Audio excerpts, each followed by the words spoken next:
ตอนนี้เข้าไปเบิ่งห้องนี่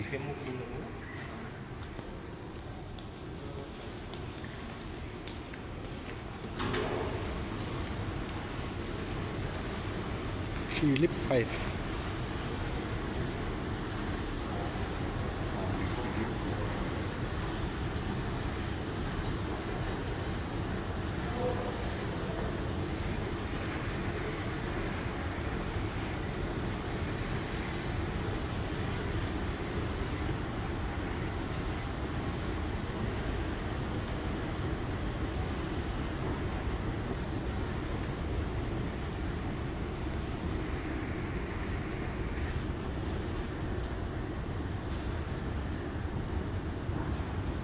ห้องนี้ให้แกะสลักลายนี่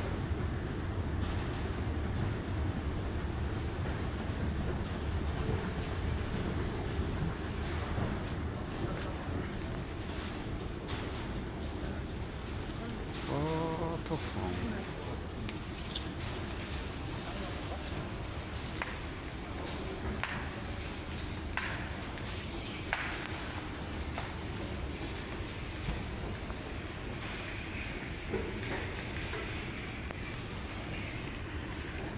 ได้จะคูบแล้วแล้วเลยดิเฮ้ยแล้วล่ะเอา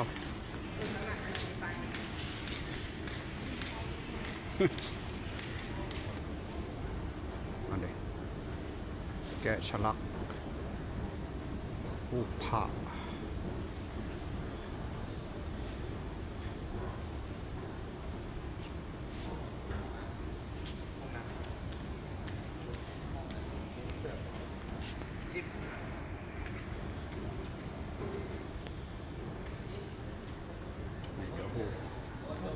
มีแต่หางไม้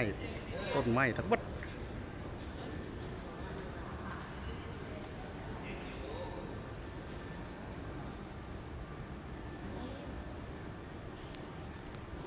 เอายืดได้ไหมอันมากับลูกขูบครบเลยขูบเลยนี่โอ้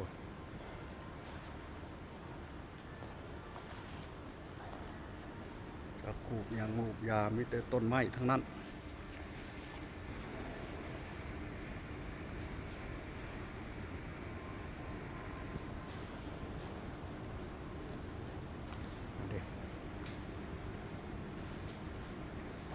โอ้ย